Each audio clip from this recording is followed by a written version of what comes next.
Hey everyone, so I want to make a quick video. I apologize in advance because it's probably going to turn into a rant video, and I really didn't want to make a rant video, and I wasn't going to talk about this particular incident. But then something else happened yesterday, and it's just not sitting well with me, so I just wanted to talk about it. When everything happened with Avel, I ended up having to quickly try to make some expense cuts. And one of them was our gym membership. The process for our gym is you have to email them asking your account to be on hold and what's the reason. So basically, I explained on the email that on August 15th, my son was a stillborn, and that due to this unexpected event, I'm not working. I was at the time I was kind of on bed rest, and we hadn't planned for it financially, so that I needed my account to be on hold for at least a month. And it was a very short, to the point email. I copied and pasted the same email and sent it from my husband's email because we have separate accounts. So I needed to send one for me and one for my husband. And so, same exact email.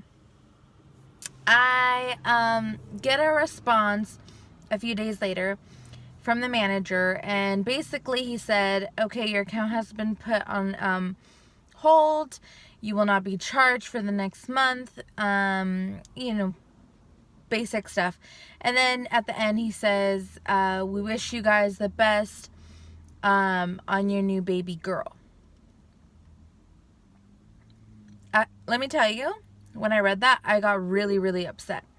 First of all, clearly you did not take the time to read my very short email. It was like maybe 3 sentences long. It was not very long. I did not go into a lot of details.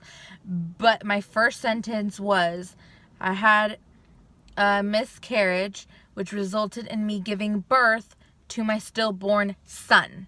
That's exactly how I worded the first sentence.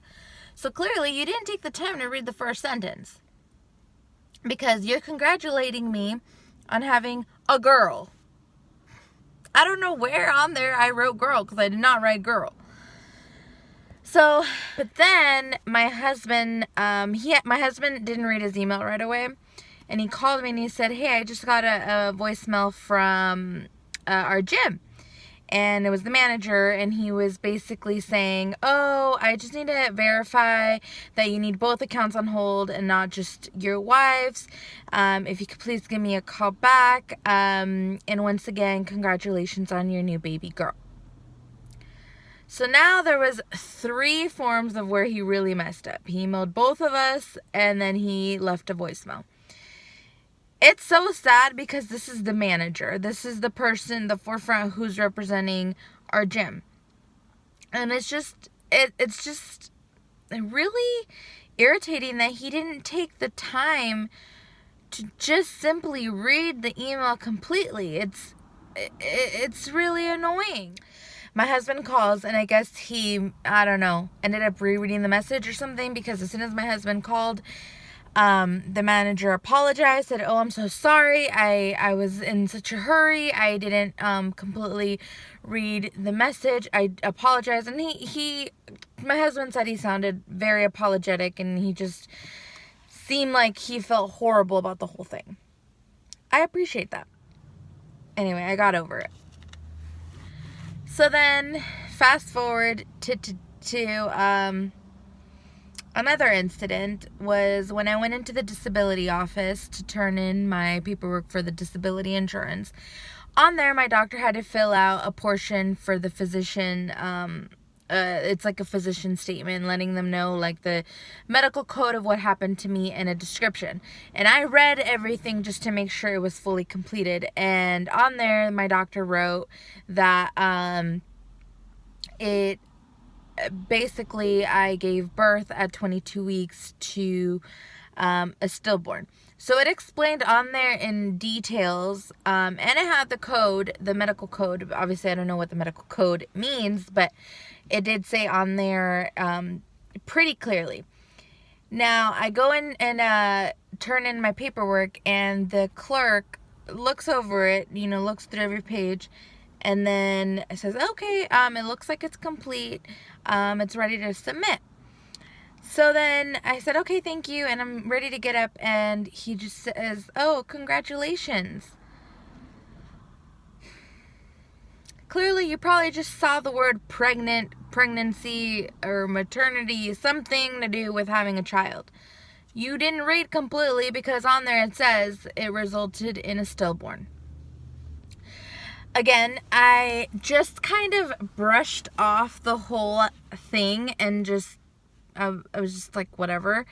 And I said, I think I said thank you, and I just walked out of the office. And as I was walking to my car, I realized, oh, he didn't read the whole thing, and he just assumes I have a child. Whatever. So I was irritated, but I wasn't going to let it ruin my day. Now, I had something happen yesterday.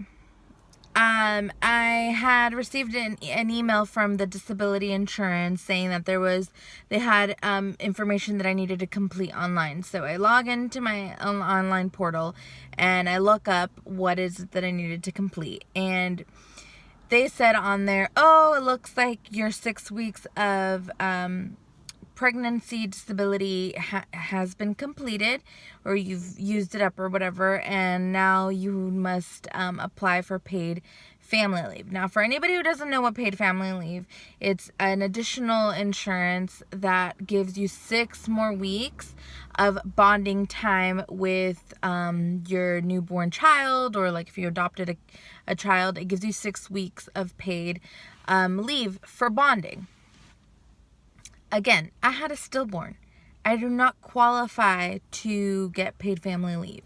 So it just really pissed me off. And it just it was like the last straw of me getting told things or messages of people not really reading. And I mean, in the moment you feel like, oh, people don't really care about you, or they don't give a about what happened. And I'm sure not everybody's like bad or evil or anything like that. It's just they didn't take the time to read my situation, or read or like take a moment to really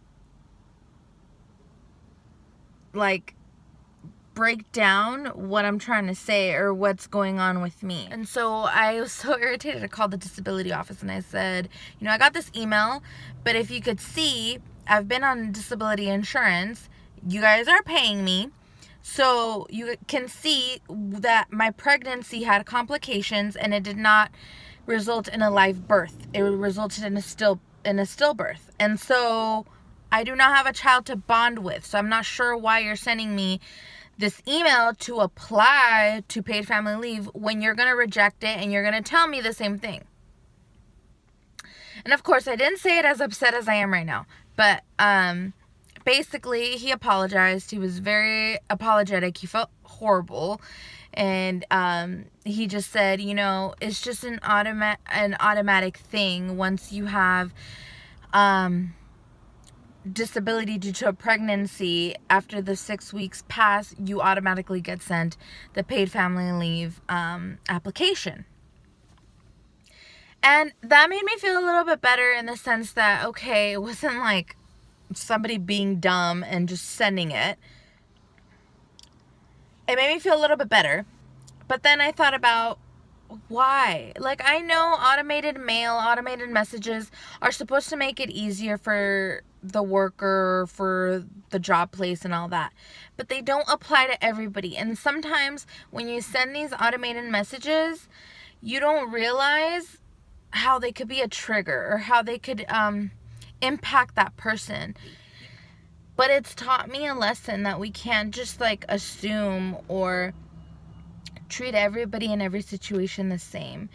And I hope everybody else can understand that, I guess. I don't know.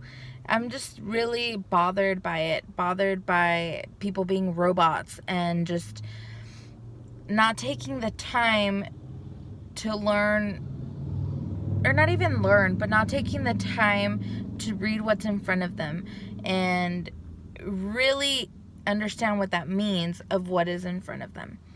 It's just, it's upsetting. And like I said, it's upsetting for me because I only have two options. I have the option of just, all right, I'm just going to pretend like he didn't say that and okay, thank you. And then I'm going to internally feel like crap because it's almost like I'm denying my situation, I'm denying what happened, and I'm denying my son. And I do not want to ever represent that. And, or the other option is to sit there and explain to a complete stranger my situation with the possibility that I'm going to start breaking down and crying. And then make it awkward for the person. So either way, it's not a good outcome. Either way, I'm the one bothered by the situation. If the person would have just taken the time to read it, it would have just ended up being okay,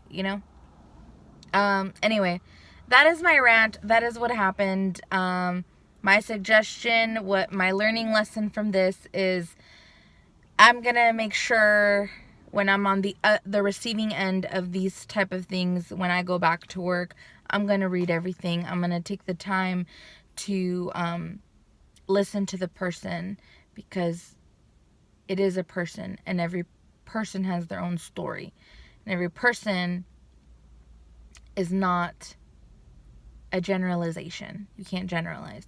So it's a learning lesson for me and what I'm going to carry from it. Of course, maybe, hopefully, the people I've interacted with, it's been a learning lesson for them, but you can only hope. So, yeah, thank you guys for letting me rant away in this probably 15-minute video, but I will catch you guys in the next one. Thanks. Bye.